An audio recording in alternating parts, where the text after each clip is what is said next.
మీ business ఏదైనా మీ ఊర్లో promotion చేయాలంటే అది సుమన్ టీవీతోనే సాధ్యం. ఇప్పుడే సంప్రదించండి. ఇక్కడికి విచ్చేసినటువంటి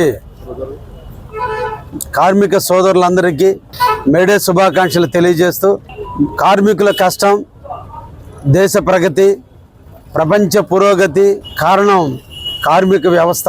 పారిశ్రామిక ప్రగతి ఏర్పడాలంటే కార్మికుల యొక్క శ్రమతోనే దేశంలో ఉన్నటువంటి అన్ని రాష్ట్రాలు, దేశాల్లో అభివృద్ధి చెందినాయి. శ్రమదానం, టైం ప్రకారం పనిచేయటం, చిత్తశుద్ధితో పనిచేయటం, ప్రమాదాలను సైతం కూడా లెక్క చేయకుండా ఎక్కడైతే పని జరిగిందో ఆ దేశాలన్నీ కూడా అభివృద్ధి చెందడం జరిగింది.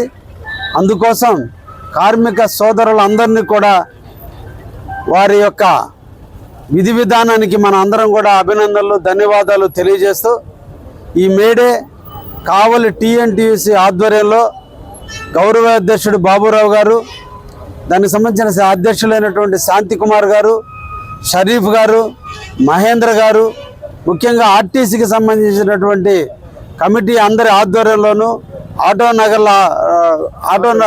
యూనియన్లకు సంబంధించిన ఆధ్వర్యంలో ఈరోజు వాళ్ళు జెండా ఆవిష్కరణ సందర్భంగా వారందరికీ పేరు పేరున అభినందనలు తెలియజేస్తూ, కార్మికుల యొక్క కష్టం ఎప్పుడు కూడా వృధా పోదు. దేశ ప్రగతితో పాటు మన ప్రాంత ప్రగతి కూడా కార్మికుల యొక్క కష్టం మీదనే అభివృద్ధి చెందడం జరిగింది. కాబట్టి వాళ్ళ యొక్క విధానాల్లో తప్పకుండా తెలుగుదేశం పార్టీ అండగా ఉంటుంది. కావలి ఎమ్మెల్యేగా నేను ఎప్పుడూ వాళ్ళకి తోడుగా ఉంటానని, వాళ్ళకి ఏ సమస్యలు వచ్చినా వాటిని పరిష్కరించే దాంట్లో తప్పకుండా కావలి తెలుగుదేశం పార్టీ నడుం బిగిస్తుందని కూడా తెలియజేస్తూ, అందరికీ కూడా మేడే శుభాకాంక్షలు తెలియజేస్తున్నాను.